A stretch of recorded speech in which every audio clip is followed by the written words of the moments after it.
Ladies and gentlemen, welcome back. Our next presentation will be with Joe Lewels and Barbara Lamb. Joe will begin the first half of the presentation, and Barbara will continue the last half. This will be kind of a historic presentation. It will be on the ET contactee Reptilian connection, and it will include research material submitted to the presentation from the late Dr. John Mack. We'll start out with Joe Lewels.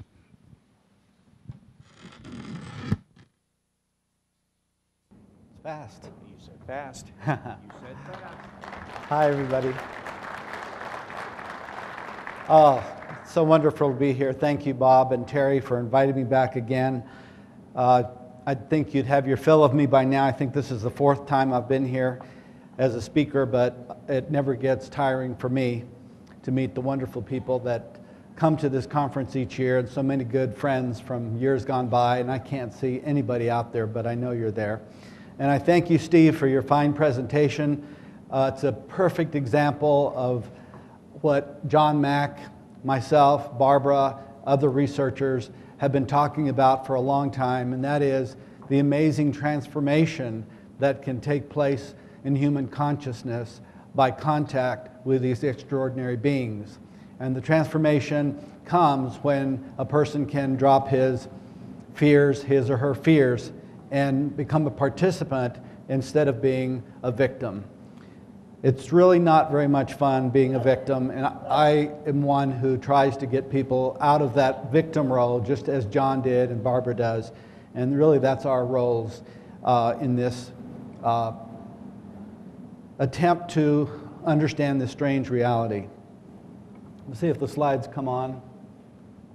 I'm starting with this first slide of John E. Mack, medical doctor, renowned Harvard psychiatrist, professor of psychiatry at Harvard University for nearly 40 years, extraordinary scientist, courageous man, someone who changed my life and who is directly responsible for my being here tonight in various ways that I will tell you about. His tragic loss is going to be something that UFO research is going to have a lot of trouble replacing, because I have no idea who can possibly step into his shoes to be as eloquent and as brilliant as he is or was. And I am not the one that is able to do that, but it does fall on me and Barbara tonight to attempt to talk in his behalf about a subject that was weighing heavily on his mind in the last months of his life. Before I get into that, I just want to give you a brief description of how I met John Mack and how he changed my life, because I know that he has changed the lives of many, many people around the world. It was 1993, April of 1993, when I attended my first UFO conference. It was in Eureka Springs, Arkansas, and I went on a dare and a challenge, and for me it was a joke and it was a lark. And I had no idea that it would transform me and would change my life forever. And I went there truly expecting to not to have very much importance. I did not have anything of any importance or significance happen to me, but it did. And one of the main things that happened to me that weekend conference was that I saw this man make a presentation, as I'm making a presentation to you. I went with a bit of a chip on my shoulder. I had been a college professor for 10 years. I had a PhD in journalism. I felt that I was a credible scientific person and a businessman, and I didn't realize, I had no idea who John Mack was. I had no idea that there were people of his credentials and academic background involved in this. And when I sat there and heard him speak, and I heard him talk about how the 100 or so experiencers that he had examined did not display any signs of mental disorder as far as he could discern, and he should know.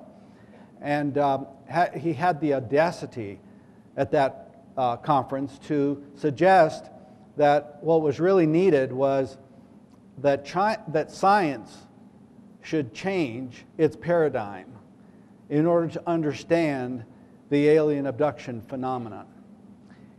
And having been an academician for 10 years, I had two immediate thoughts.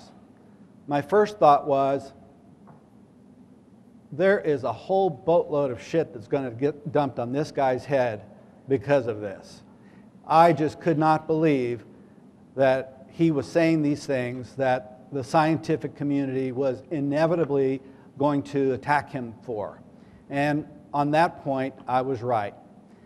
Unfortunately, he did come under a severe attack, and he suffered through that, but with a lot of help from his friends, he got through that, and he went on with his work.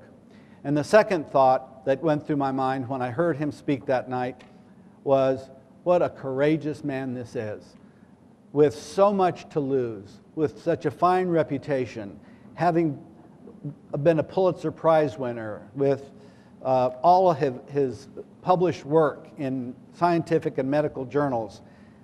He had so much to lose and so little to gain personally by getting involved in this, that I was just in awe of what he was and what he was doing. And after that weekend was over, it was now I realized that my guides were playing a cruel joke on me, and that I was having this chip knocked off my shoulder in a very funny way to them. And at that time, I didn't really believe in spirit guides anyway. But I've come a long way since 1993. So what I did was I went back to my hometown of El Paso, Texas, and I started a chapter of MUFON, and I recruited a psychiatrist, and I recruited a couple of hypnotherapists. None of us knew much about the subject, but we right away started getting cases of people who wanted to tell us their stories.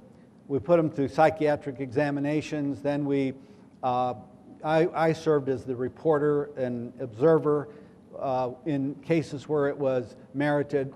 We did hypnotherapy, and we started building a case file, and people were lined up at our doors to get in to see our team.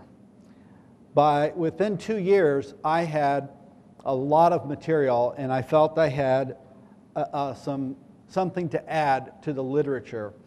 And I wrote a manuscript that I took with me when I was invited. I started doing some public speaking, and I was invited to speak at a big conference in Brisbane, Australia. I believe that was in 1995. And this is a picture of John and I standing at the base of a 1,000-year-old eucalyptus tree in the rainforest of outside of Brisbane, Australia that year, when we really became friends. And during that conference, I handed him my manuscript, and I asked him if he would read it, and if he so desired, that it would be great if he would give me an endorsement. And he did both of those things, and the endorsement is on the back of my book, which was published in 1997, which is part of this story. And it wouldn't have been written if he had not been a big part of my life. So in Australia, we got to know each other. And it was then that we also got to meet some Aborigines and talk to an Aborigine shaman who was telling us things that at the time I wasn't sure that I understood wholly, but it had to do with the fact that the Aborigine people of Australia, at least the shamans, really knew about UFOs, and they knew about the entities that occupied UFOs.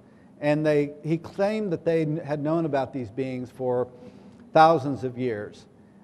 And we learned about these interesting cave art, cave paintings that we were told were 10,000-year-old paintings. And we were told that these are spirit beings that they called the Wangina, and that these are beings that they have met, and they meet through their altered states that they call the dream time. So altered states became something that I became very interested in, of course, through hypnosis. I became a certified hypnotherapist and started doing the hypnosis myself because I wanted that experience, and learned a lot about the shamanic view from the Aborigine shamans in Australia going back to that time. We also learned something about the shamanic view that the creator being, that life on earth was due to a creator being they called the Great Rainbow Serpent. So right away in my research, I started hearing about serpent beings being very important beings that come from other dimensions and responsible for life on earth.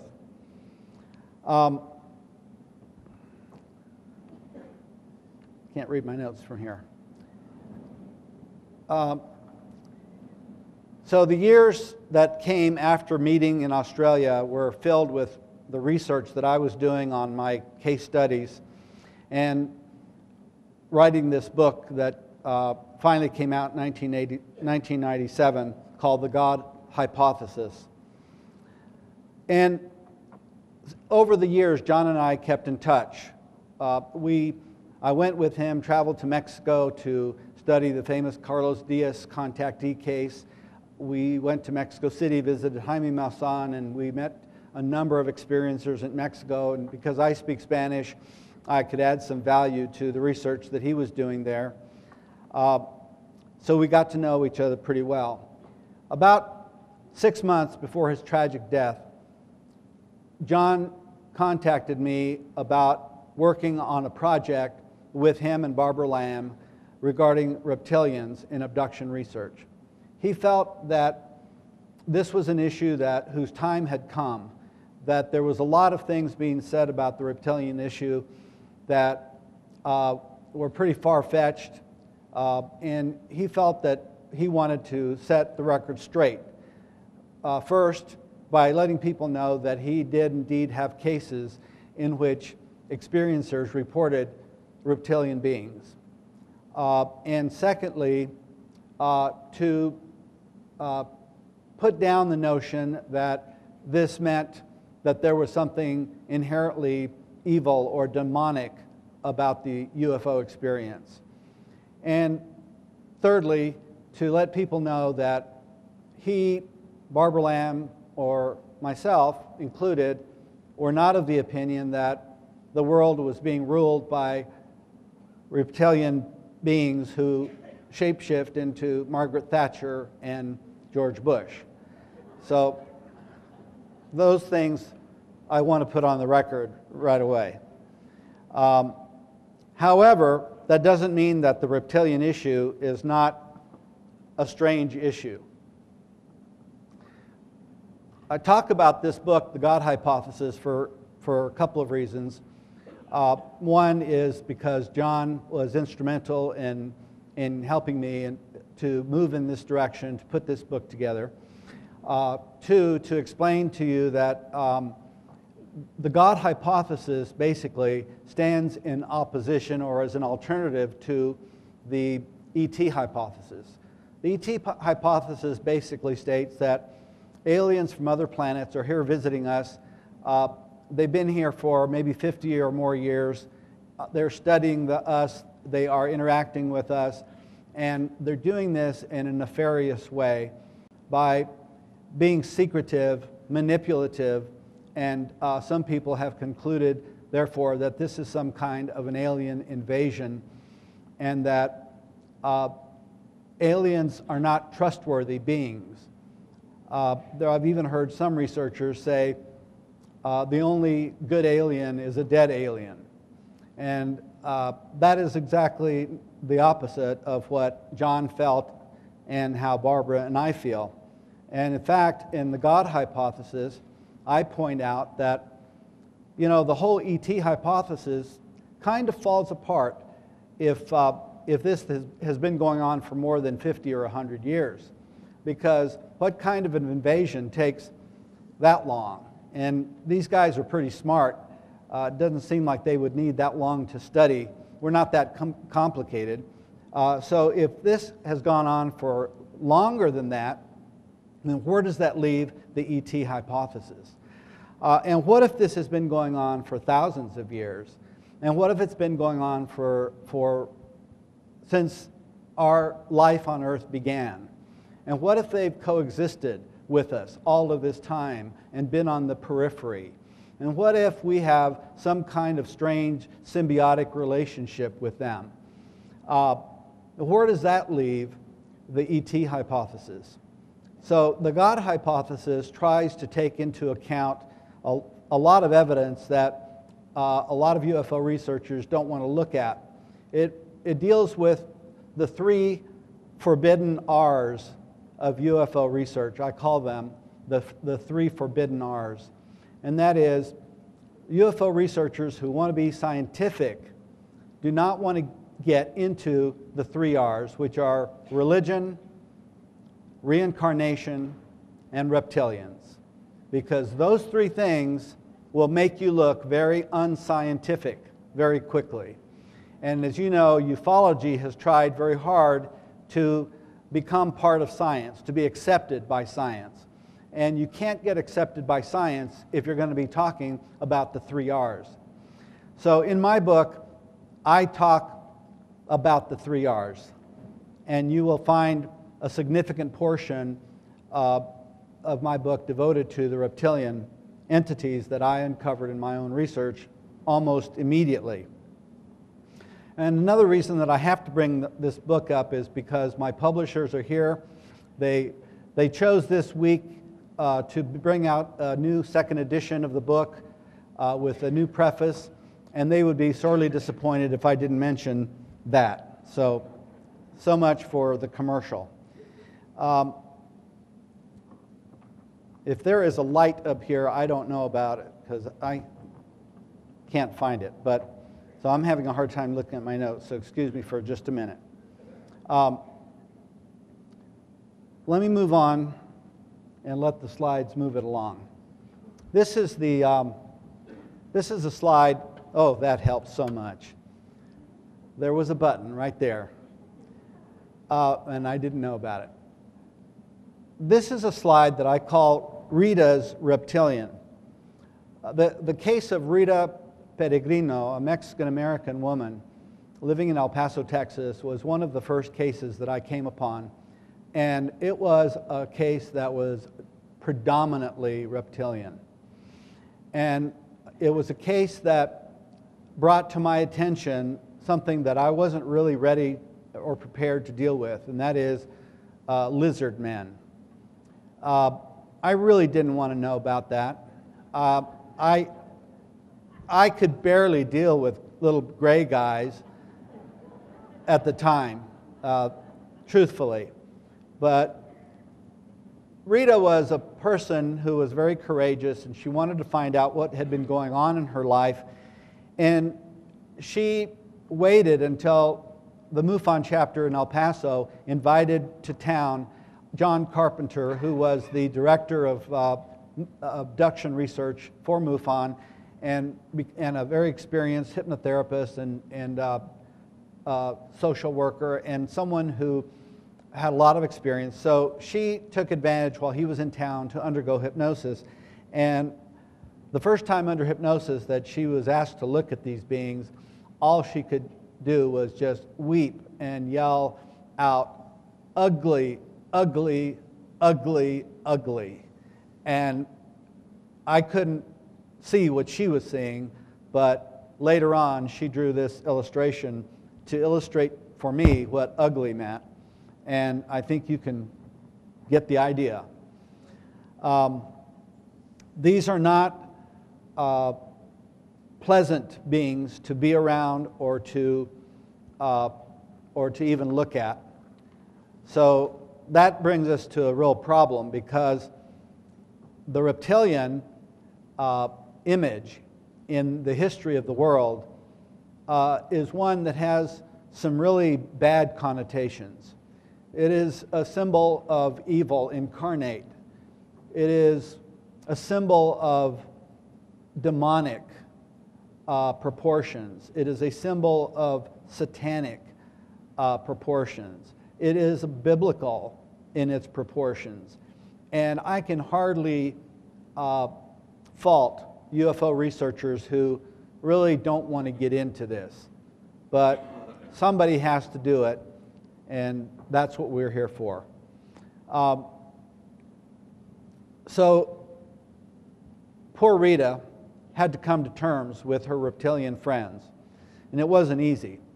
But just as you heard Steve say before, when he confronted his demons and faced them and forced herself to look at that situation and get involved, I saw an amazing transformation in Rita, from a person who was trembling and crying every time she talked about her experiences to someone who actually went and spoke at conferences and talked about her experiences and did it with grace, dignity, and a lot of courage. She wasn't the only one of the cases that I've had who had experiences like this. There were a number of them. Let me just describe some of the basic characteristics that we have found, researchers have found, in the reptilian consciousness. I'd say that typically they are characterized as being tall, and broad shoulders, muscle-bound, scaly, aggressive, sexual, controlling, arrogant, but sometimes they're described as being noble, as being wise, as being good teachers, and even as being spirit guides. I have run into people who believe that, or found out that they had been a member of that species in a previous lifetime, as I have found people who have found that they were members of different alien species in different lifetimes. And so reincarnation became something that was almost a regular part of every experience that I ran into. An understanding of spirituality, an understanding of different dimensions. And I think also we're looking here at beings who are interdimensional, who can take people physically or take people in the non-physical, that is, in out-of-body experiences.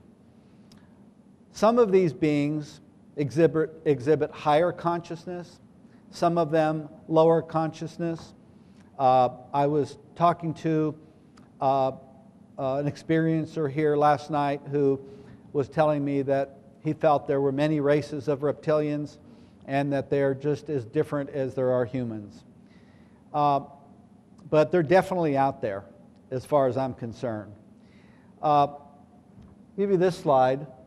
This is a drawing I call the Melanie reptilian. And Melanie is someone who spoke at this conference a couple of years ago. You may have been here for her presentation.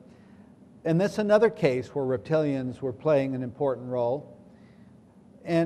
But just because a person is having reptilian experiences, that doesn't exclude the other types. The grays are still involved in these cases. The insectoids are involved. And it seems as if as the experience changes, as the person changes, then the experience begins to change and they begin to have different kinds of experiences. And the more they accept and want to go forward with it, it seems the less terrifying the experiences become. It was interesting that even though John Mack had his own cases that I didn't have access to. He was going to be the one that was going to talk about his casework and his perspective. That on Saturday, the day before I came to this conference, I was finally able to speak by telephone to one of his subjects who had had reptilian experiences. And that helped me a lot in coming to terms with how I was going to deal with this presentation, because what she told me was very, very similar to the experience that Melanie had, one of her experiences. And this is what John Mack's subject told me. He told me that in her experience with reptilians, and it's one of the few that she's had because most of her experiences has been with other types, that she was taken into what seemed like a cave, that it was very different from the antiseptic, sterile kind of environment that the Greys take her to.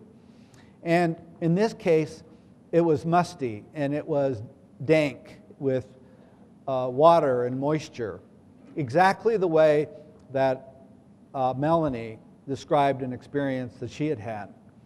And not just those two, but others have described a dark environment, a cave-like environment, and a situation in which she felt that she had been violated. She didn't remember all the details, but she did feel that there had been a sexual encounter and that she was not quite sure if this had anything to do with reproductive reasons. Same thing happened to Melanie, an almost identical thing, and this from someone who lives on the other side of the country and had no idea that what the other one had experienced. So the cases are incredibly similar in many regards, but of course there are many different things going on, many different types of beings and many different agendas.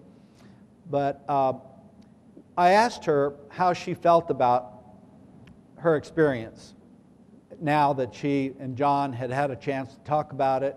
And she said that with John's help, that she had learned not to judge this being that did this to her, that she just thought of him, and this was, it could be the same words that Melanie used also, that these beings that did this to them were of lower consciousness, and that they weren't necessarily evil, but simply, or mean, but just simply of a lower consciousness. And there was no bitterness, there was no hatred, there was a forgivingness that allows them to live their lives in a higher consciousness and not allow these things to drag them down.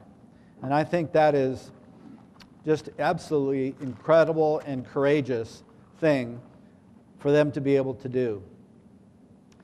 Let me move on.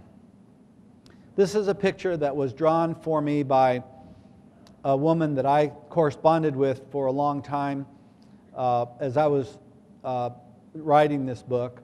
And you can see that there is a difference here. Rather than being more dinosaur looking, this one's more human looking. And I'm not sure exactly what that means. It may be another race, it may be some kind of a hybrid, but there is quite a difference in the reptilians. And I could stand here and just show you picture after picture, but that's not really what this is about, because I've got a lot more to say. What's interesting here is that this picture, that it also appears in my book, is a life-size statue that is standing in a Canadian, I think it's the Canadian Museum of Natural History.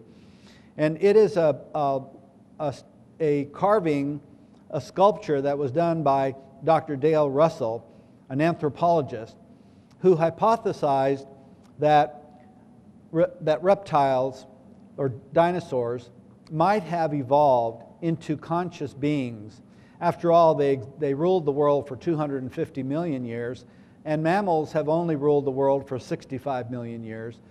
And that's pretty strange that they didn't evolve into intelligent, sentient beings. So this is in his imagination, what a sentient dinosaur would look like, and he called it Homosaur. And I think you can see the similarity. You have the main dominant feature on the face is the big golden eyes with the slit pupils, and oftentimes the experiencers refer to these as cat eyes. And it's the one thing that stands out in their minds when they remember their experiences. Here's another aspect of the experience, and I'm talking about the hybridization program that it appears what's happening to researchers is that there is genetic manipulation going on, and there is a variety of different hybrid creatures going on. And this is a drawing that Melanie made of her experience nursing her half-reptilian baby. And she said that it was okay, she likes the kid, but the teeth were awfully sharp. She's got a sense of humor. In contrast to the reptilians, we find these kinds of beings. And this case came to me from a native Creek Indian medicine woman who grew up on the reservation outside of Oklahoma City and was having interaction with these guys. Tall, blonde, blue-eyed, scared the holy hell out of her. She went to a psychiatrist. The psychiatrist told her she wasn't crazy, that she should go contact MUFON. Believe it or not, this was in Santa Fe, New Mexico. They have very enlightened psychiatrists there, I guess. So the MUFON called me because I was closest person that they knew, and then she came to El Paso and was interviewed and ultimately did a hypnosis session that was very amazing, and that story is in my book. But I want to show you this picture because of the contrast.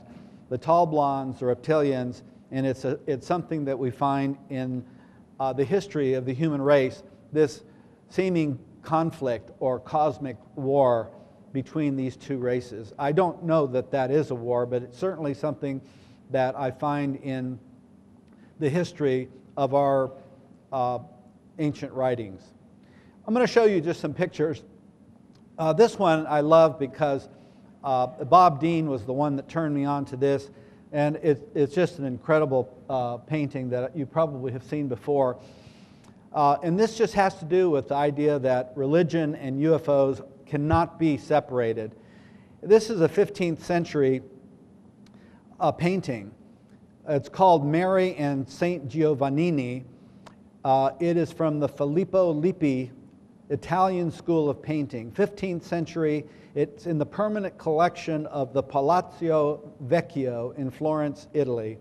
And if you look at this carefully, this isn't the best copy of it, but on the left side of the painting is the sun. So then on the right side of the painting, we find this thing up here. And then there's this person in the background looking up, and I'll show you the close-up now of that.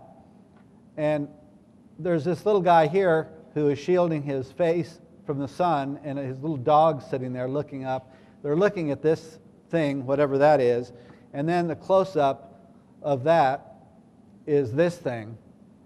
And it's daytime scene, so it's not the moon. And I guess someone could say that it was a meteor, but it doesn't have a trail. And it has this little antenna, and it has a black flat area. And the illustrator was trying to show, it seems like, that it had beams of light radiating from it. And I just have always wondered, how the Catholic Church reconciles things like this, because it's not the only one. There's many, many paintings from olden times. And here's a tapestry, I think like a 14th century tapestry that shows the UFO in the background. It's very common to find these things. And then when we get into the Bible itself and we see the story of Adam and Eve, and here's the serpent. But if we read the book of Genesis carefully, the story says that once the serpent tempted Adam and Eve, that God punished the serpent and told the serpent that from now on, because of this bad deed, that the serpent would have to crawl on its belly, which indicates that before that the serpent did not crawl on its belly. So there are indications that at least the Hebrew people believed that there was, at some point in time, serpent beings that walked upright. This, from the Jewish work called the Haggadah, ancient writings of the Jewish people, it says, it's a quote, it says, "Among the animals, the serpent was notable. Of all of them, he had the most excellent qualities, in some of which he resembled man. Like a man, he stood upright on 2 feet, and in height he was equal to the camel. His superior mental gifts caused him to become an infidel. It likewise explains his envy of man, especially his conjugal visits." Those words were written probably over 2,000 years ago, and this was among the religious lore of the Hebrew people. I found a very interesting quote or story from the Dead Sea Scrolls. And in the Dead Sea Scrolls, of course you know that they were controlled and hidden from the world for a long time, but in 1992 they were surreptitiously smuggled out and released to the general public. And for the first time we were able to see some of the documents that had been hidden from us. Among them there was this document called the Testament of Amram. And Amram, by the way, is the father of Moses in the Bible. And this is what Amram had to say in his testament. It's just a fragment of a scroll from the Dead Sea Scrolls. It says, "An angel and a demon were wrestling over my soul. I asked them, 'Who are you that are thus empowered over me?' They answered me, 'We have been empowered and rule over all mankind.' They said to me, 'Which of us do you choose to rule you?' I raised my eyes and looked. One of them was terrifying in his appearance, like a serpent. I looked again, and his visage was like a viper. I asked, 'Who is he?' And the answer was, his 3 names are Belial, and the Prince of Darkness, and the King of Evil." So even in the Dead Sea Scrolls, 2,000 years old, the Testament of Moses' father had to have been 3,000 or so years ago, the idea that there was a cosmic battle between a serpent race and another kind of race that were battling for the souls of man was something that was what was common, and you'll find in the Bible. And you'll find this in the literature, you'll find it in the paintings, religious paintings of St. Michael or St. George, always slaying a dragon.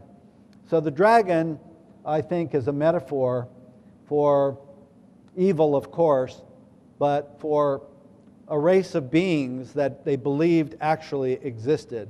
A couple of examples there. If you go back further to the Sumerian writings, you'll find that there is also a serpent being, or at least someone who is depicted as being a serpent. Now there's various rationales for why that might be, but this is Enki, depicted as a serpent man, and he is the one in the Sumerian tablets, older than the Bible by at least 1,000 years, that this entity was the one who was given the task of creating the human race. And through experimentation, he finally created a worker race. And you know the story if you've read Zecharia Sitchin's work. So we find this theme that goes back through history to the beginnings of of the first civilizations that we know about. This next symbol is the Sumerian symbol for Enki, the creator god, and it is the illustration of the serpent wrapped around, coiled around the tree of knowledge. And this gets us to the idea of possibly the ancient gods that were involved in genetic manipulation way back then had a very good notion of what DNA was.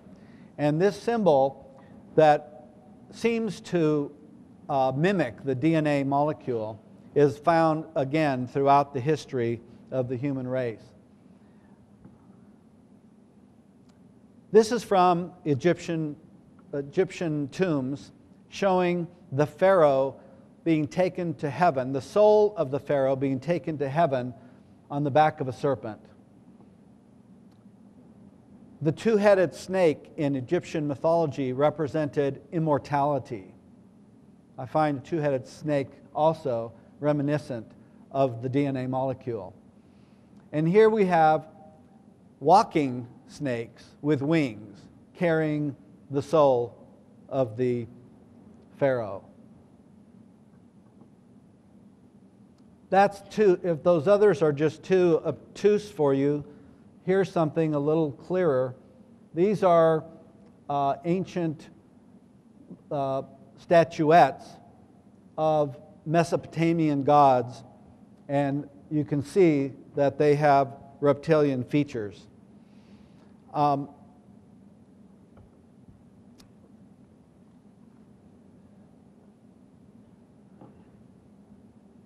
Here is the Greek version.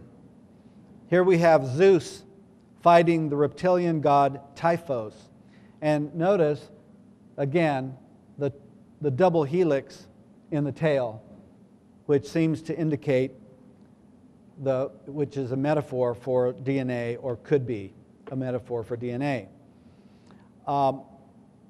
You see this idea of serpent worship in Mesoamerica.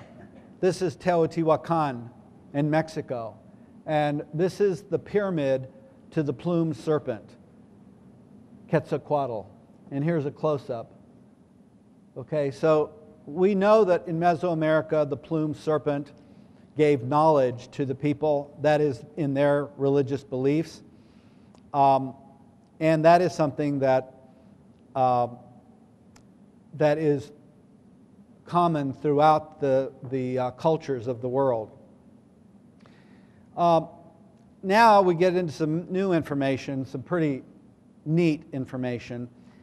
When I first read this book, The Way of the Shaman, by Michael Harner, it came out in 1980. He's a PhD anthropologist who went to Ecuador in the 1950s to study shamanic studies. He was invited by the American Museum of Natural History to make a year-long expedition into the Peruvian Amazon. And his purpose was to study the religions of the Amazon by interviewing the shamans. They told him the only way that he could learn was to participate with them in their altered states, because it was in their altered states that they met with the gods directly. And so they brewed for him a drink called ayahuasca. The word ayahuasca literally means soul vine. It is a drug that is made from a vine that they believe allows the soul to leave the body and to travel astrally. So he finally agreed to take some of this ayahuasca. And this is what he describes that happened to him. He says, after going numb, he seemed to go into what he calls a celestial cavern, where he found himself in a huge fun house. And this fun house was like a supernatural carnival of demons. But presiding over the activities and looking directly at him was a gigantic, grinning, crocodilian head. Then he found himself in an ocean, and a giant galley, a boat with hundreds of oars, came toward him. He knew that he was dying, and even though he was an atheist, he said he knew they were coming for his soul. So at that point, he began receiving a communication from non-human entities. And this is what's being reported by people who take ayahuasca. Sorry? They told him, these beings that were communicating to him, told him that they were going to reveal this information to him because he was not going to live much longer, and this information was meant only for dead people. And he believed them. They gave him these secrets. He said that these beings were giant reptilian creatures that were reposing in the lowermost depths of my brain. They projected a vision for him of the earth as it existed eons ago before there was any life on it. Then black specks dropped from the sky by the hundreds and landed in front of me. They were actually large, shiny black creatures, pterodactyl-like. They flopped down, utterly exhausted from their trip, resting for eons. They explained that they were fleeing from something in outer space, that they had come to Earth to escape their enemy. The creature showed me that how they created life on this planet in order to hide within the multitudinous forms and thus disguise themselves and their presence. He was shown how over hundreds of millions of years they transformed themselves into every plant and animal species. The dragon-like creatures were thus inside of all forms of life, including man. They were the masters of humanity and the entire planet. We humans were but receptacles and servants of these creatures, he said. It was at this time that his shaman helpers administered an antidote and saved his life. Later, when Harner excitedly related his experience to his shaman friends, they were not at all surprised. They had all experienced the creator beings. That was how they received their knowledge. And the conclusion there being that they were actually communicating with the DNA molecule, the double helix, the double serpent, the creator of all life on earth. This book, John and Mac and I talked about at great length. This is a book that I recommend for everybody to read. It is called The Cosmic Serpent by Jeremy Narby. He is also an anthropologist, Stanford-educated PhD, went and studied the shamanic people to find out how they found out which plants could cure what ailments. He wanted to understand medicinal plants in the Amazon. So again, you know, being a good sport and only 25 years old, he also took a drink of the ayahuasca.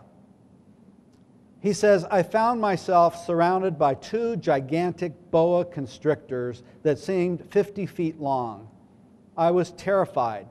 Then the snakes started talking to me telepathically. They explained to me that I am just a human being. I feel my mind crack, and in the fissures I see the bottomless arrogance of my presuppositions. It is profoundly true that I am just a human being, and most of the time I have the impression of understanding everything, whereas here I find myself in a more powerful reality that I do not understand at all, and that in my arrogance I did not even dream existed. It seemed as if my last link to reality had been severed. Reality itself seemed to be no more than a distant one-dimensional memory. A thought entered his head, a thought from the reptilian beings. Poor little human being who has lost his language and feels sorry for himself. He says, I never felt so completely humble. Later, he realized that shamans throughout the Amazon have communicated with these reptilian beings He believed that actually that they communicate with the DNA molecule, and that it is the DNA molecule that tells them what medicine it comes from each plant. And this is how they gain their knowledge of the plants that grow in the Amazon. This book I talked to John about a lot because John actually wrote an endorsement that's on the inside of this book. It's called DMT, the Spirit Molecule, by a medical doctor by the name of Rick Strassman. Rick Strassman conducted a 5-year experiment injecting over 700 volunteers with the key molecule that is the key ingredient in the ayahuasca brew. This is a chemical called N,N-dimethyltryptamine. He got approval from the U.S. Drug Enforcement Administration, the U.S. Food and Drug Administration, and funding from the National Institute on Drug Abuse and the U.S. National Institute on Health. So this was not just somebody doing some weird experiments. This was a very well supervised experiment. 5 years it took. Direct doses of this DMT molecule intravenously. And what he was expecting was that people would have religious experiences. But what he was not expecting was that they would meet reptilian beings and insectoid beings, find themselves in flying saucers, having implants put into their ethereal bodies, and coming back convinced that this was not hallucination. Now see, I'm the kind of guy that grew up at a time when drugs were bad, and I was always afraid of hallucinogenic drugs, and so my idea of LSD and those kinds of drugs were, well, they were just going to mess up your brain. But I had to reevaluate, at least when it comes to DMT and ayahuasca, because it appears to open a dimensional doorway to another reality. And when Dr. Strassman discovered that his subjects were having these experiences, he went to John Mack for advice. So he felt that the experiences being reported by people were so similar to what was happening in the abduction experience that he had to find out more about the abduction experience. And so that book is a very interesting book to read. What's interesting about all of this, even more interesting, is that it all has to do with the DMT molecule affecting a little gland that we all have in our brains. It's called the pineal gland. And this pineal gland is very mysterious because it resides in the middle of our brain, but it is not made of brain tissue. And scientists have been at a loss to determine what it's all about, what it does. Mystics have always told us that the pineal gland is the gateway to the soul. And I want to read to you very quickly a passage from a book, 1925 passage, from a book by a metaphysician called Alice Bailey that maybe some of you have heard of. And this is a book that was recommended to me by John Mack. And if you want to find this quote, you'll have to go to pages 892 and 893 to find it. It takes a little bit of effort, but listen to what she says. The secret of the reptile kingdom is one of the mysteries of the second round of initiation into the occult. And there is a profound significance connected with the expression, the serpents of wisdom, which is applied to all adepts of the good law. The reptile kingdom has an interesting place in all mythologies and all ancient forms of truth impartation. And this for no arbitrary reason. There is an underlying truth which is hidden in the karmic history of our planetary logos. This is the basis for that activity we call evolutionary energy. The heavenly serpent manifested, being produced out of the egg, and began its convolutions, gaining strength and majesty, and producing through its immense fecundity millions of lesser serpents. The reptile kingdom is the most important part of the animal kingdom, for all animal life can be seen passing through it during the prenatal stage. The connection is not purely a physical one, but also psychic. The secret of life lies hidden in the serpent stage of life. Not just the life of the physical life, but also the spirit. It has to do with the subject of the third eye and its relation to the spine. This third eye is one of the objects of the Kundalinic vivification. The first center is at the base of the spine, the home of the sleeping fire, at the summit of the spinal column and surmounting all, that small organ called the pineal gland, which when vivified causes the third eye to open and the beauties of the higher, subtler planes stand revealed. 1925, Alice Bailey already knew what science is barely discovering. I recommend one last book to you, Ayahuasca Visions, a shamanic illustration of what the communication is like for the shamans who drink the ayahuasca. Notice you can't see them very well in this picture, but there are UFOs in the background here. This is a Peruvian shaman. There they are. I'll just give you a couple more. This is another illustration, a large manta kind of thing, and up in the upper background, UFOs. Here's a close-up. The shamans of the Amazon who are taking ayahuasca have regular visions and communication with ETs, at least they say. And here, my friends, is the ayahuasca vine. Is this not ironic? That the vine that has the DMT molecule that they use for ayahuasca grows in the double helix shape. It is a representation of the DNA molecule. And with that information, I'm just going to leave you one last little anecdote. This is a story that I related to John Mack about my trip to China many years ago.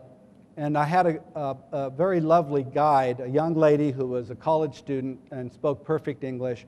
And I was asking her about UFOs and about the reptilian history of the Orient. And she explained that in the Orient, it was believed in the past that the rulers, the royalty, was of divine nature, and their symbol was the dragon.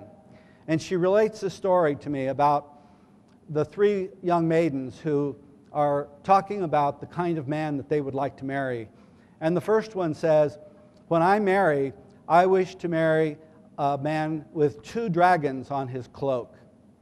And the second one, not wanting to be outdone, said, "Well, when I marry, I wish to marry a man with 3 dragons on his cloak, 2 in front and 1 in back."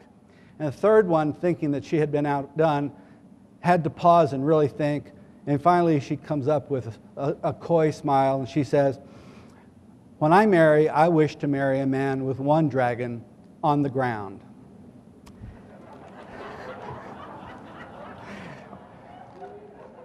You all have dirty minds.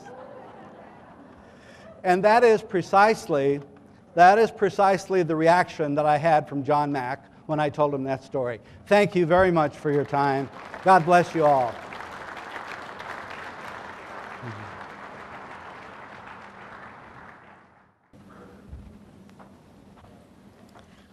Hi. I can see what they mean about not seeing anybody out here. It's kind of like being in a fishbowl or something. But I want to honor Joe Lewels and for his wonderful work.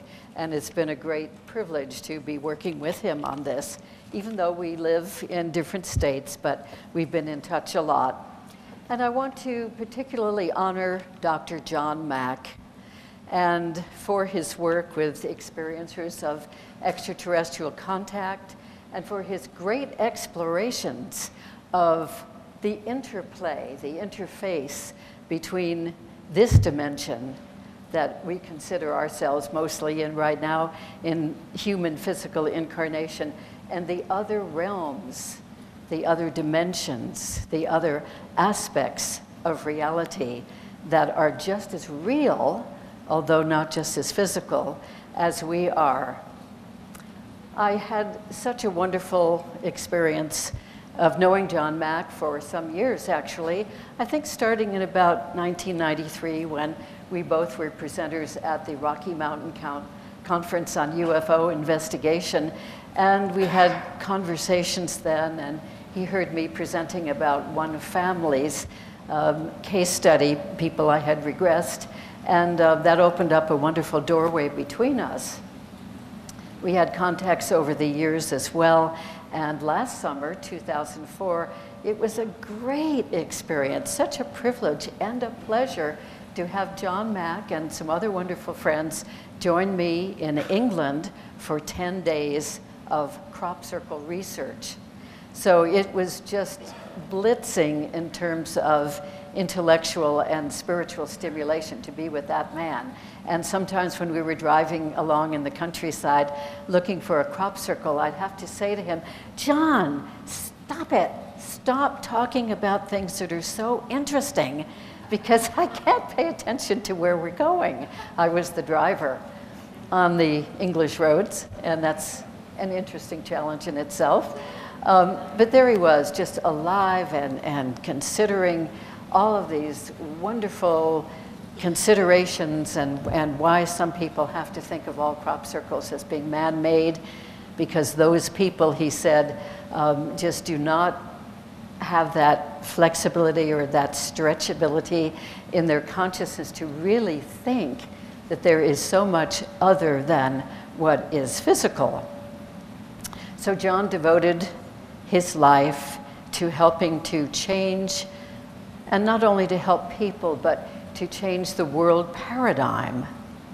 Change the paradigm from understanding only the material world to understanding the world in between and beyond. And it's fascinating to me that during that last couple of months of his life, not knowing, of course, that that life was going to end so suddenly, that he was very, very interested in spirit communications, in what he called the continuation of consciousness after physical life, after physically dying, and was doing a lot of research, doing some wonderful work on that, and already had an outline for a new book he had intended to write on that. And of course we know that John Mack was fascinated with the extraterrestrials who interacted with people and who made such a profound impact on these people. These beings who opened people's awareness to other aspects of reality, other realms, other dimensions, other consciousnesses. I like to call it sometimes the mysterium tremendum, meaning all that is out there, the numinous, that's not dense and physical and 3D, but is, as I said before, just as real. So John was fascinated with extraterrestrial encounters and how they affected people's psyches. Being a wonderful psychiatrist, of course, this was of great interest to him. And he saw the extraterrestrial encounters as not only something that needed to be worked through and the people needed to be helped with them, but he saw these encounters as great opportunities for integration of the psyche. He saw extraterrestrial encounters as great opportunities for spiritual growth and spiritual understanding. Oh my goodness, when I think about it, all that he could tell us now from the dimension, the realm, the state of being that he is in now, that he's left his physical life. And indeed, there have been some contacts back from John, and I've even had a couple myself, which I feel very privileged about. So he saw beings from another realm or another dimension as having been known throughout history, as Joe has wonderfully shown us, that beings from another realm have been thought of in various ways at different times. They've been thought of as gods and angels and as incubi and succubi. They've been seen as impish tricksters. They've been seen as fairies, goblins, gnomes, local spirits, and yes, even demons. But in the past century or so, maybe century and a half, these beings that used to be quite commonly recognized, and by the way, experienced, these beings have been sort of denied or abolished by the industrial age and the modern scientific mind. And even today, extraterrestrials are denied by probably millions and billions of people, although more and more people are beginning to at least think that this could be a reality. Even researchers who explore extraterrestrial contacts, according to John, often deny, or maybe we should say ignore, the whole existence of reptilian beings and their interacting with people. So John wanted reptilian beings to be more recognized and known. They haven't been covered much in books and in writings about ETs, even self-admittedly in his own writings. And that felt like unfinished business to him. So about 3 years ago, he contacted me and said, Barbara, would you collude with me, or collaborate, I think is a better word, with me in a project of trying to bring out more information about the reptilian beings? And Joe has joined this project so wonderfully and contributed so very much. So John was interested in our collective ideas and images and associations about reptiles themselves, earth reptiles, and how reptile life sits in our unconscious minds, collectively in the different cultures in the world, and certainly in the individual minds. He knew that reptiles and all things reptilian had been a fascination for people for thousands of years in most cultures of the world. He knew that in ancient tales and drawings and cylinder seals in Sumeria and so forth, reptilian gods from space were known to come and interbreed with primitive life forms here, and therefore, it is alleged, creating the human species, you and me, ultimately. And he knew that dragons have been a fascination for people, as well as serpents and snakes and crocodiles and alligators and reptile-like monsters. I mean, just consider, for instance, the popularity of Godzilla. Godzilla, I mean, that was incredibly popular, and Godzilla movies and videotapes are still being bought up nowadays. Also, the creature from the Black Lagoon. And I think it's really interesting to me that my sweet little granddaughter at age 3 was in love, really enthralled with that character in the old movie, the creature from the Black Lagoon. And there he was swimming underwater, and he looked very reptilian and kind of ghoulish, I thought. And he would be swimming under the beautiful lady who was doing research in the jungle. And she was very oblivious to it. And somehow, none of that, even when he came and grabbed her and carried her away, none of that scared my little 3-year-old granddaughter. I wonder about that. I finally watched the movie. And her favorite little stuffed animal was a little green reptilian creature from the Black Lagoon, little stuffy. Snakes, of course, have been noticed in all of cultures. Snakes often being associated with sex, or with the forbidden, or with power, or transformation in spirituality.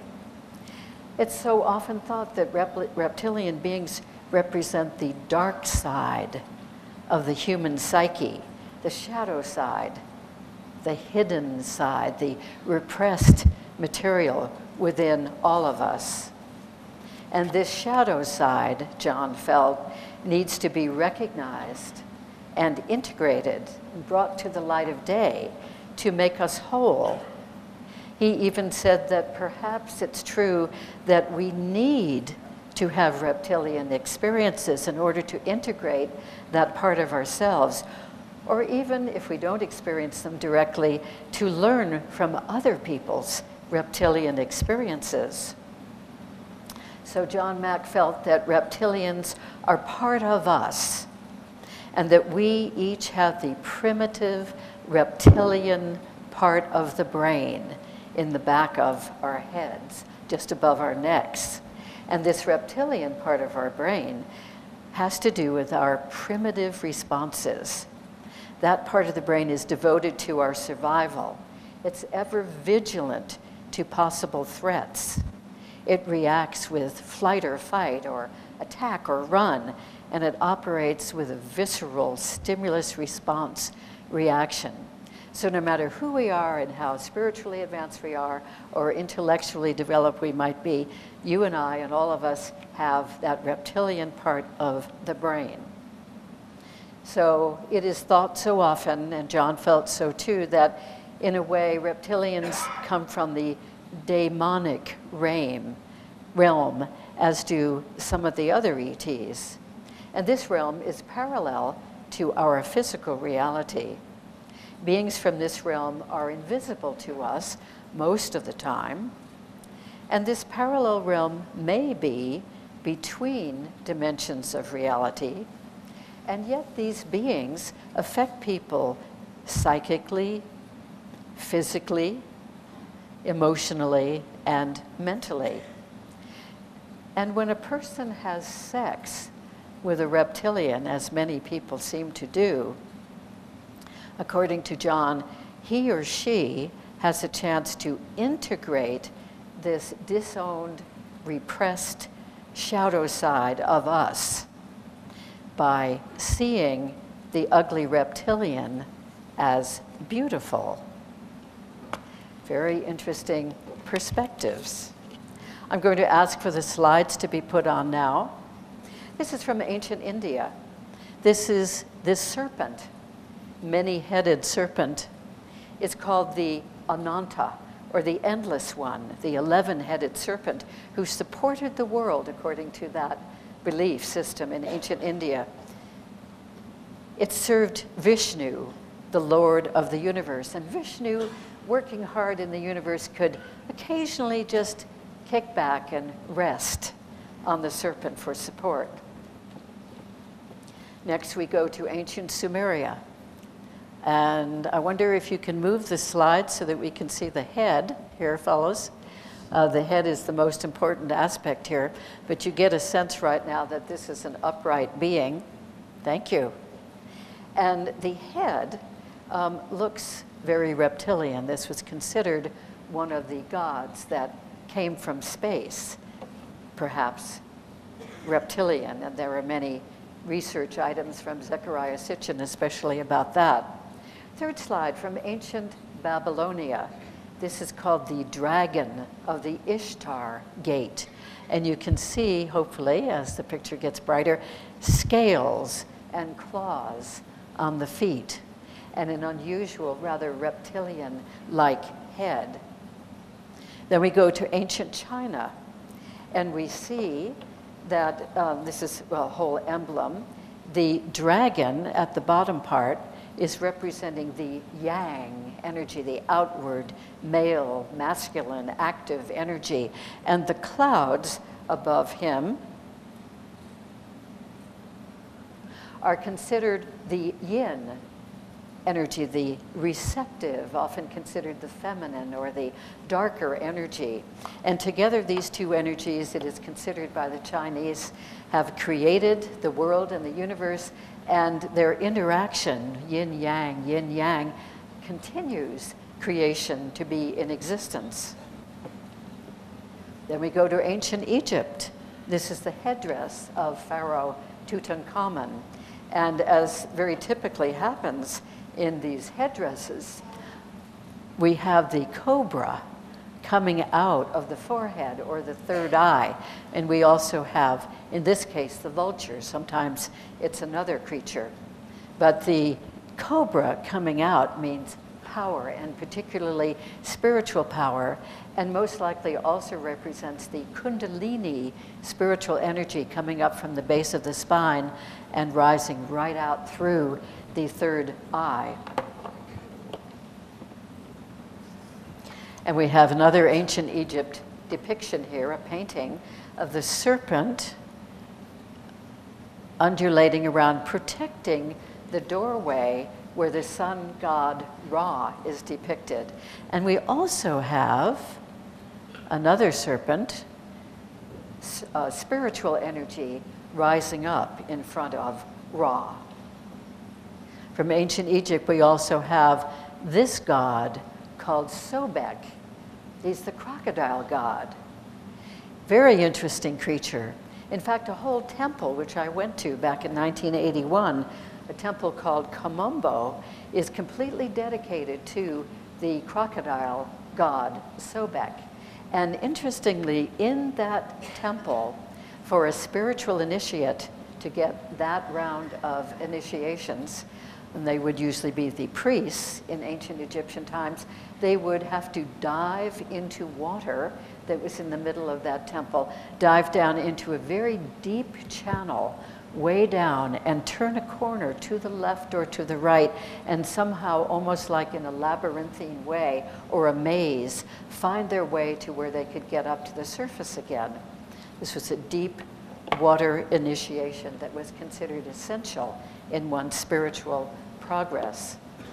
In ancient Egypt, we also have the water dragon Apep over here, rising up, a dragon, a serpent-like creature with wings.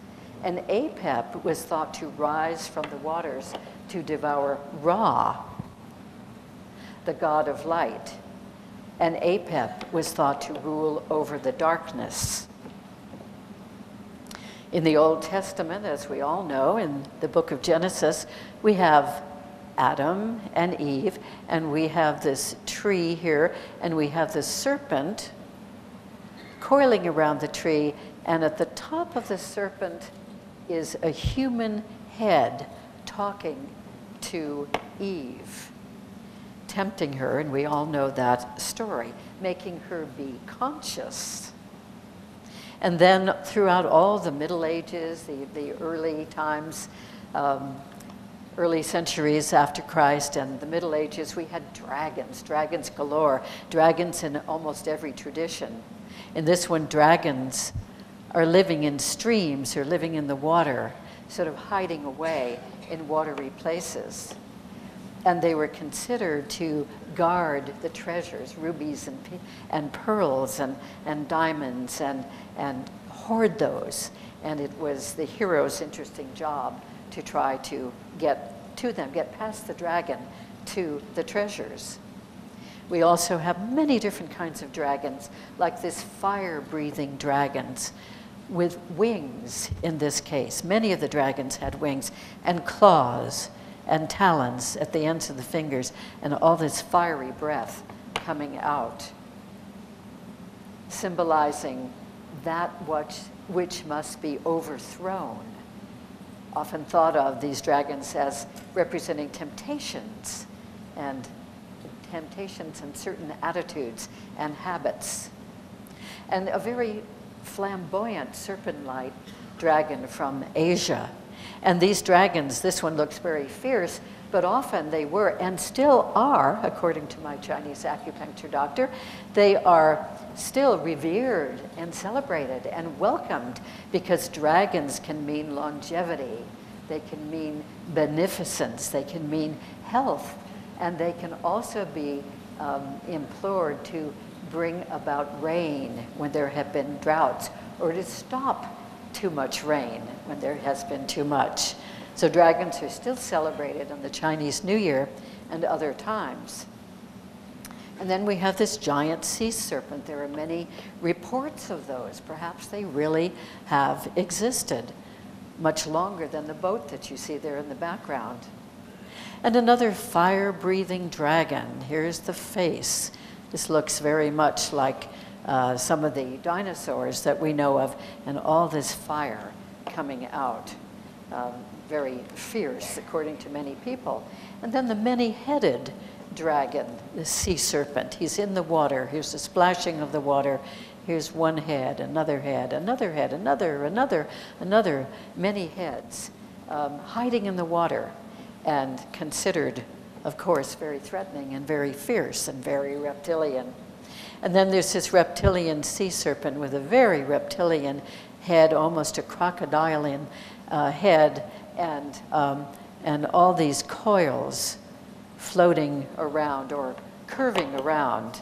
Again, it would not be very nice to have to meet up with one of those.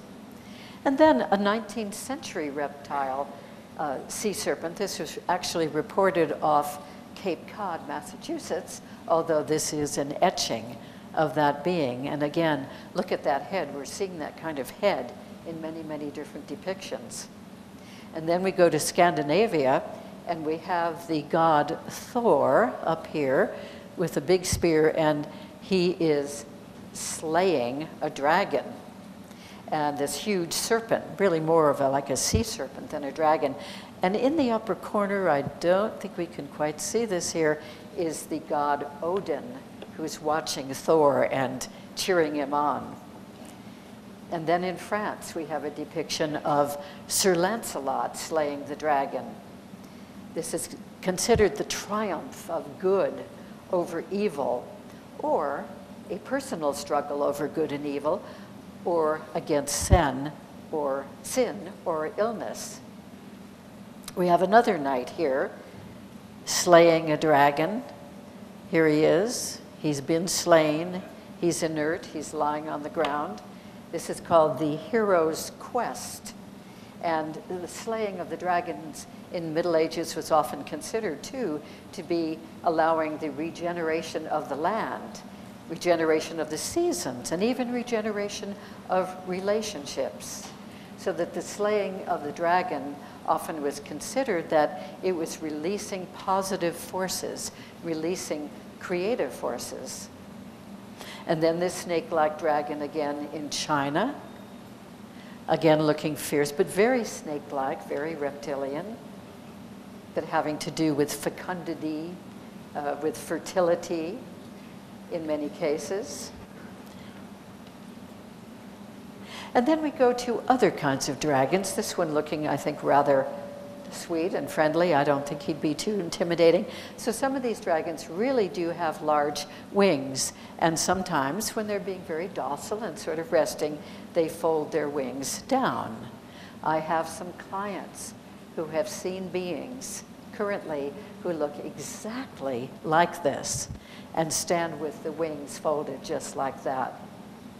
And now we have a dragon who's abducting a young maiden. Here's his face. He's snake-like tail flying up into the sky.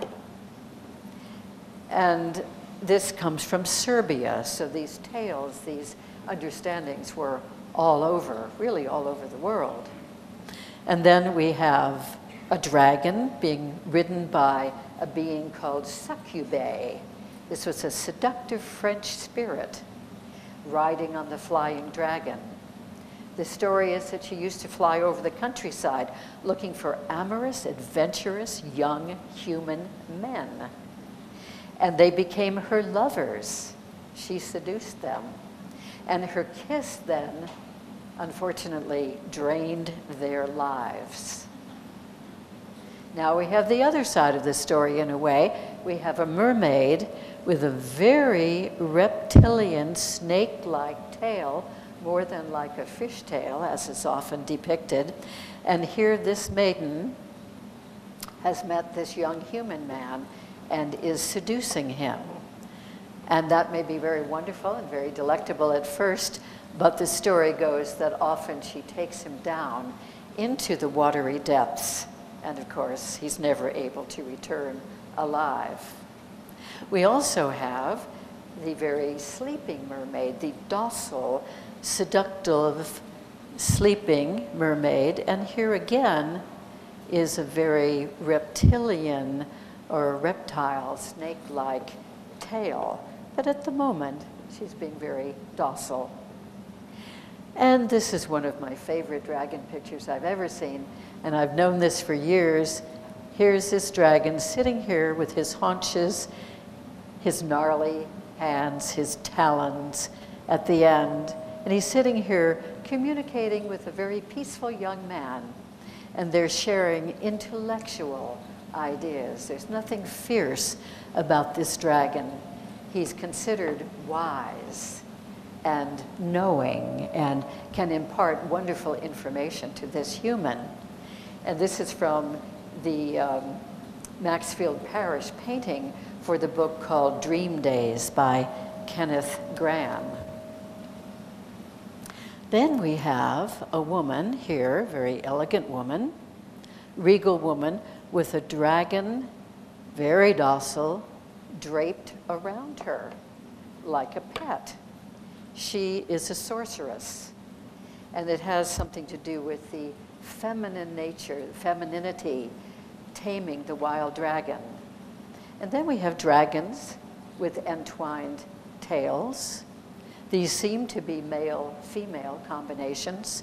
This reminds us of the caduceus, reminds us of the DNA, as Joe has brought out.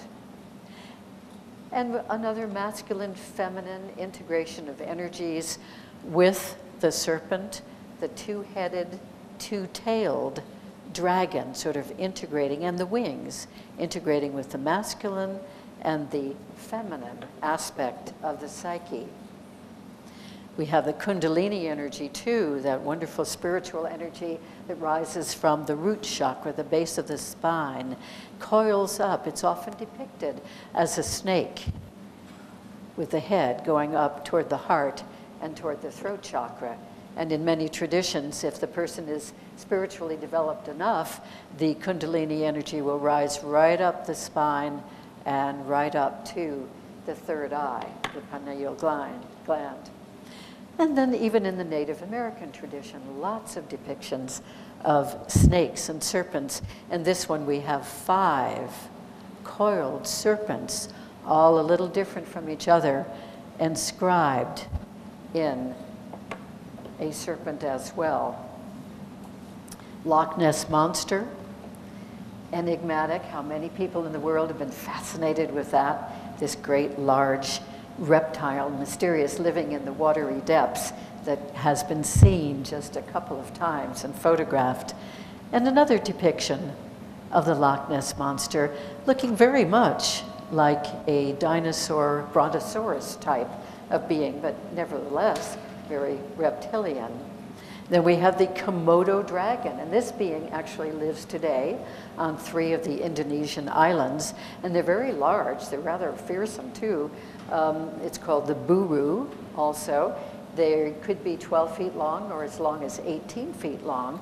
So they really are current dragon-like reptilian types of monsters. And then we have from, a few decades ago, this is a poster of it, a movie of the beast from 20,000 Fathoms. And he, of course, is depicted as a very ferocious reptilian monster, terrifying. Oh, how certain people just loved that stuff. And then we have more currently a woman who's in trance, and here she is, and she's holding this serpent who is helping her to get into trance and into spiritual realms and still having a sense of power. That's, I think, pretty brave on her part. And then we have a contemporary ad, which I found in a magazine about a month ago. This sort of strong, stalwart, contemporary human male holding up a reptile. I'm sorry the slide isn't showing. Could that be lightened up a little bit, please, you guys? Anyway, there's this serpent, a snake, coiled around his arm, and he's holding the head up, and he's looking very brave, very stalwart. And this ad is actually advertising a perfume for men called Man. And I think that's pretty interesting that it was depicted in that particular way. And now we have a real lizard, or a real depiction on the cover of National Geographic magazine several months ago. And I wanted you to see it because of the texture of the skin, the slit sort of mouth and all the little wrinkles and bumps under the eye, because so many of my clients who've had encounters with reptilian beings describe exactly that kind of look. Then we have the evolution that an artist from Poland did of a dinosaur from way, way back, evolving, or possible evolution of a dinosaur in different stages, right on up until we get the current reptilian being. So the theory, of course, with that is that, and many people have this theory, is that reptilian beings don't even come from somewhere else. They may just come right from here. They may live underground or who knows where, but they don't necessarily come from space. And yet, others feel very much that they do come from space. That's all for the slides now, and I'm going to rush on to give you some of my cases from my regression work with extraterrestrial experiencers over a period of about 14 years now.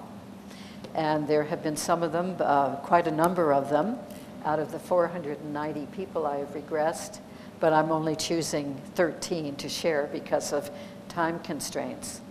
The first case study, so I'm going to call these real because the regressions about these were extremely detailed and seem very accurate. They seem very real to the person who was experiencing them. I'll first talk about Mrs. S, not giving away confidentiality.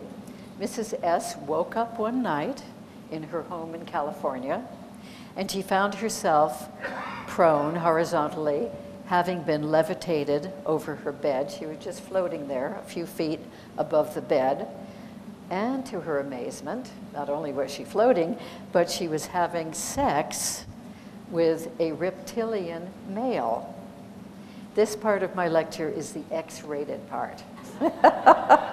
So if there are any little kids here, I think this is a good time to go have some refreshments.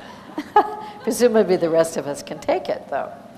And the sex that she was having was very, very, very pleasurable, as experiencers often say, and they do experience it that way.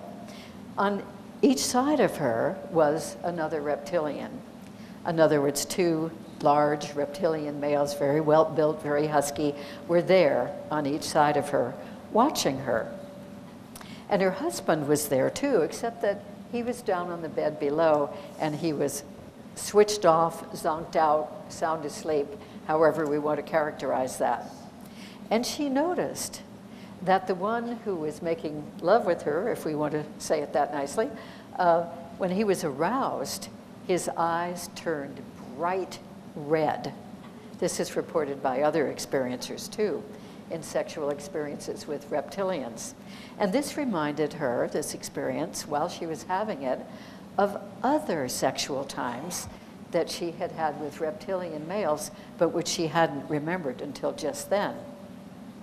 And she remembered also with them that their eyes too were turned from yellow, as they would be when they would first approach her, to fiery red when they were aroused and having a good time. And she also wondered, as some other experiencers do, if these reptilians make us think that we are having an incredibly intense, pleasurable time with them instead of our really having it. And who knows? And there is another theory that the reptilians are able, you see, they probably come from another dimension, another frequency anyway, and become physical enough for the time being to relate to a human being in this way, but perhaps because they may be other dimensional, that they can vibrate a certain frequency, particularly in their lower chakras, and this then is relating to the female chakra, stimulating the vibrations there, and maybe that's one of the reasons why people have so much intense sexual pleasure with them. I'm talking about another lady now named Jan. And her husband woke up one night in bed startled to find that there were 3 large males there, and they were having sex with his wife, or one at a time, having sex with his wife, with 2 watching. He assumed, of course, that they were people who'd somehow broken into the house, and they were, boy, they were big, they were buff, they were really well built, and bigger than he, even though he was a big man. And his wife had her eyes closed, and she seemed to be making all the sounds and giving all the indication of having fantastic pleasure. But still, here were these guys with his wife, good for heaven's sake. So he jumped out of bed, but they immediately zapped him, switched him off. He slumped back on the bed again, but his eyes were open and he was able to see, continue to see that this was happening. Well, in the morning, he didn't remember it, nor did his wife ever know anything about it. But it certainly was an experience. In fact, they didn't remember this, or he didn't remember this, for probably about 15 years. And he finally had aggression because of other hints and wonderings. Anyway, he and his wife, previous to that experience, had already been trying for years to conceive a human child. Well, we would just say conceive a child, right? But, and in a later experience, and we regress to this one too, she was taken by reptilians, and the reptilians told her that she had given them several fine babies, which she had no knowledge of, although she had had some missing pregnancies that she'd wondered about. So she had given them several fine children, and now in this particular experience, they were fixing her reproductive system so that she would be able to have her own human babies. And she did go on after that time and have, with her husband, 2 very fine human sons, whom I have met, and they seem perfectly fine.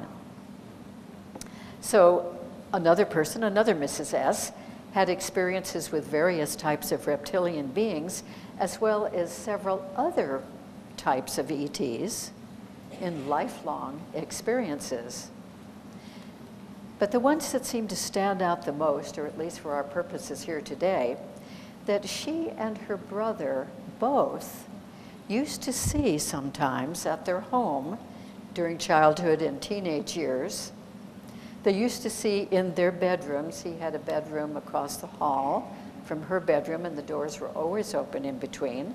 And they, on different occasions, would see a reptilian being squatting on the floor between their beds. Well, not between their beds, but sort of between their rooms, or either in her room or in his room. She called this being a Garuda being. And it had very large haunches, rather like the reluctant dragon we saw. His knees were always folded up near his chest. He always had bright red eyes, which creeped them out, I'll say. He had folded wings. They never did get to see how big those wings were. He was extremely ugly, according to both of them. He was foul smelling, intensely, strongly foul smelling, and he emitted a strong negative energy. He was very frightening to them. And they wouldn't see him for very long because suddenly they'd be switched off and into non-awareness. And then various things happened after that of his taking her to other reptilian beings elsewhere for various kinds of experiences. So this same young woman in her late 20s was moving to a different city, and her brother helped her. They hired a moving truck, and partway along the route to the new place, she smelled that smell again, and she felt that vibration again, and she sensed and she saw that Garuda being in the back of the moving truck. And she was just horrified. Why is he here now?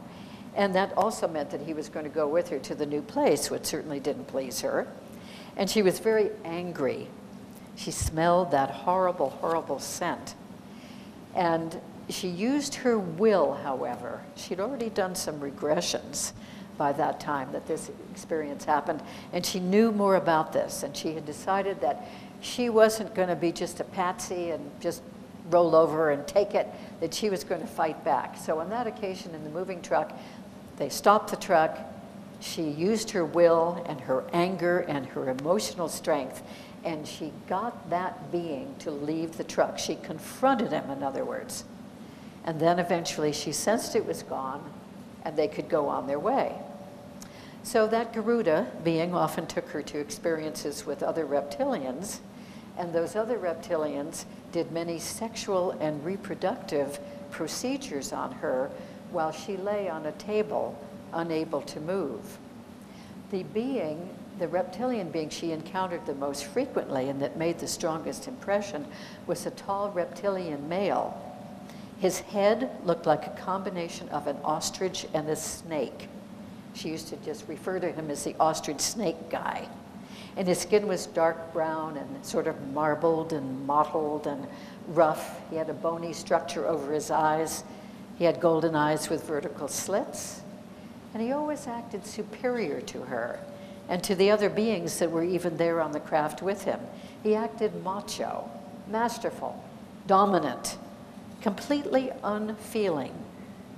And according to her regressions, he had sex with her on many different occasions, always on that medical type table. And he was very matter-of-fact about it. Sometimes he also inserted a long hose-like tube of some sort into her and probed her deeply. And unfortunately, that caused a lot of scar tissue inside and an inability to have children. Her gynecologist here on Earth used to just exclaim of, my goodness, you know, what could have possibly happened? And for years she had no clue until she did the regressions and found these things out.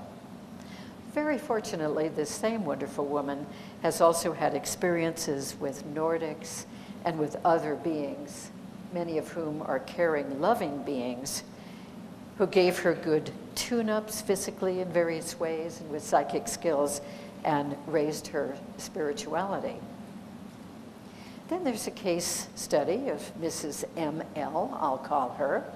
And after a lifetime of experiences with many different kinds of extraterrestrials and 3 little wonderful white beings that she loved, kind of like little grays, but white and had round eyes and had expression in them. She loved those little guys. And her sister, who used to share a bedroom with her, she saw those little guys too. And they'd see little sparkles of light coming in the room, and then they would sort of materialize into these 3 little white guys, as she called them. They thought of them as their little friends from space. So those were good experiences.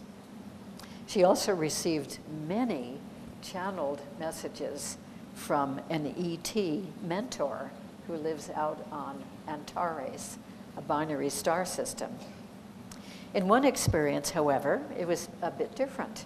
She was on a craft, sitting in a chair that reminded her of a barber chair, with the quote-unquote barber standing behind her. And he had his hands reaching forward and pressed very firmly against her temples for quite a long time. And those hands were transferring extremely strong energy frequencies into her head. And as the force increased, her pain increased. And he could tell that she was getting uncomfortable. He was standing behind her, chatting and talking, making conversation like barbers and hairdressers do. And he reassured her that this process was increasing her ability to do physical healing on other human beings.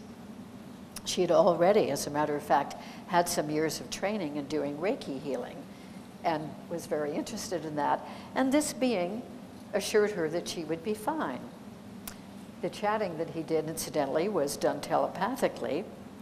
And when he came around, after the procedure with her head was through, he came around to the side of the chair, and she took a good look at him, and I said, what does he look like? And he said, well, he's just a nice guy.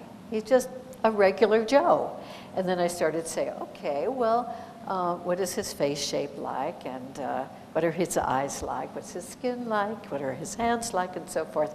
And it certainly turned out that he was a reptilian being trying to pass as a human being, she thought, because he had on a Mexican wedding shirt and human slacks that were really too short, so she could see his sort of rooster-like feet.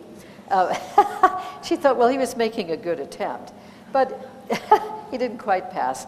But she had heard about other people's reports about reptilian beings who were considered to be so horrible. But this reptilian being was very likable. She was quite fond of him and hoped that she would see him again. He also took her into another room on that craft, by the way, and opened a door, and there was her own human son there playing with some hybrid children. I mean, she was so amazed. She knew the son was an experiencer. And he was so happy. Mommy, mommy, mommy, let me introduce you to the space friends, who were kind of gray and wispy and straw-like little hair.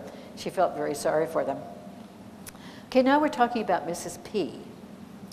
Mrs. P had extraterrestrial experiences lifelong, several different types of ETs. But the longest term relationship that she had, really lifelong up to this time, she's in her early 50s now, was a reptilian male who was tall, sort of brownish, beigeish in color, with sort of bumpy, scaly skin, and these sort of irregular spots of color all over him, and with chicken-like feet. She said, the thing that bothers me the most about him is his feet. You know, and she'd sort of cringe. And his hands weren't too cool either, but that the feet were what really got her. But in childhood, she very frequently was taken to what he called his quarters on a craft, it certainly seemed like. And he was kind of her teacher, sort of a mentor. He was friendly with her, he talked with her, played with her, and taught her psychic skills.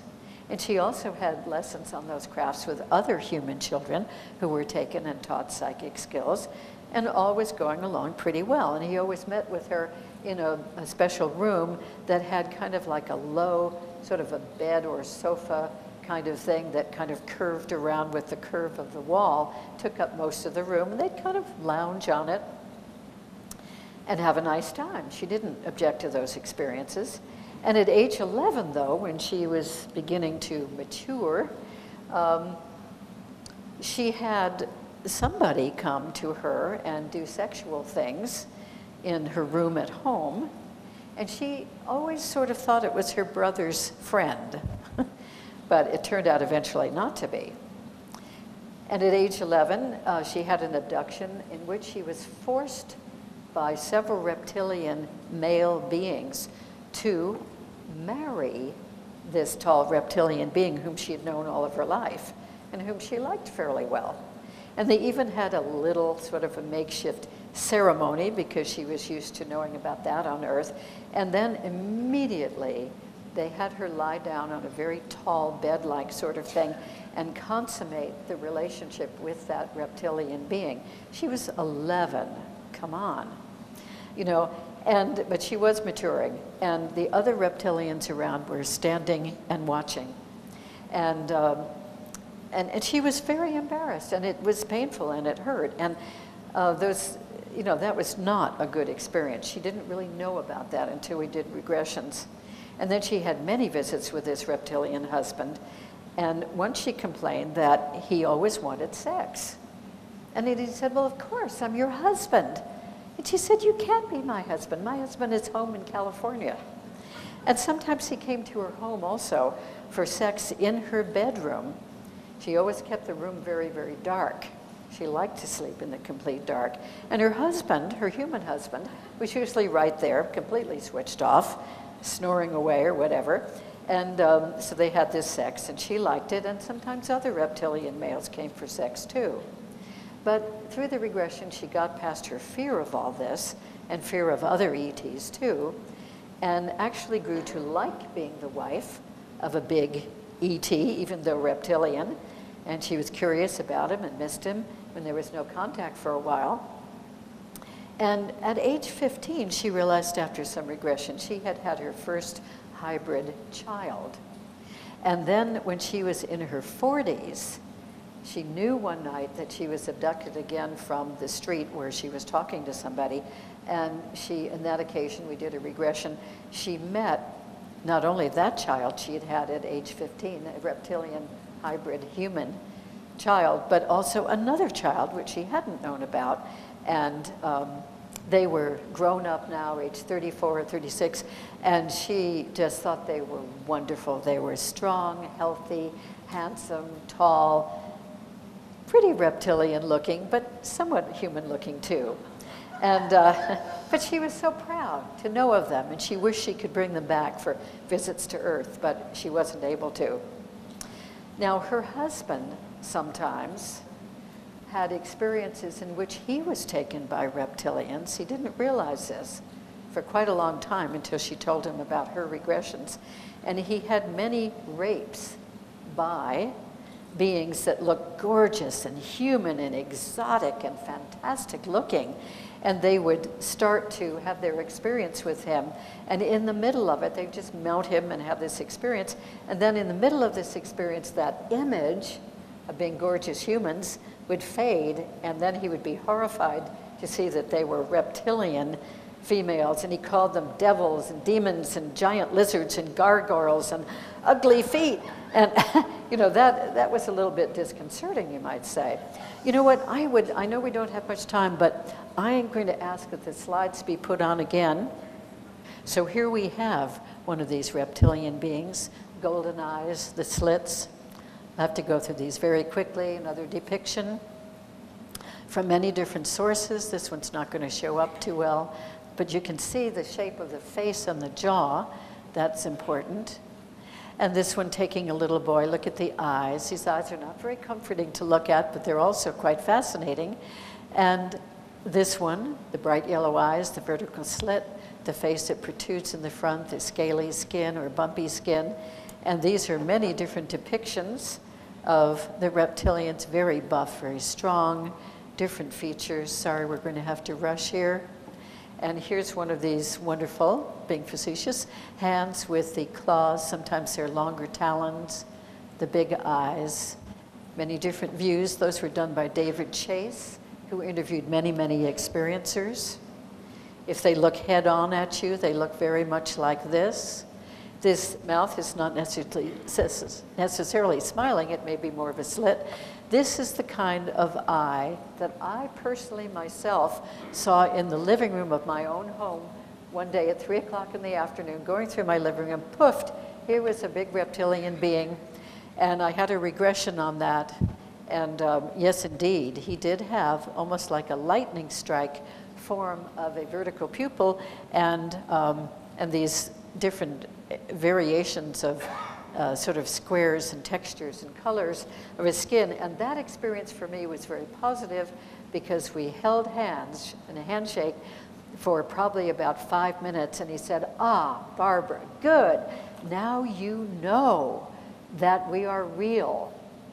I and other types from out there, and we do come to human beings. We do have experiences, and we're here. I am here as a friendly ambassador from many species to show you, to give you your own experience. You can feel me, you can touch me, and that we are here. We do come to people because we know you've been having some doubts, even with all the regressions you've been doing." Okay, they dress in very fine clothes, sometimes almost armor. Okay. And here we go, buff, textures, staring at the eyes. No wonder people are intimidated. Little ones, just about finished, even some little ones with tails at little council meetings, and frog-like little ETs reported by some. Clothes, emblems. This is the one with the long talon I told you about, who did that atrocious experience. And just a couple more here. Depictions from people who've had these experiences or have described them in detail to the artist. Some don't show. That's one of those sort of chicken-like feet that humans are not too fond of. One of my experiences drew this one, And this is the reptilian husband I told you about. He's pure reptile, and these are hybrids having grown to maturity. And this is another little reptilian guy that person experiences. So just very quickly, you can see the strength, the intimidation, very reptilian types of beings here. And the beings with wings, some people have seen the Mothmen, maybe looking like that. They may be part reptilian, fierce sometimes, proud, and that's it. And thank you very much.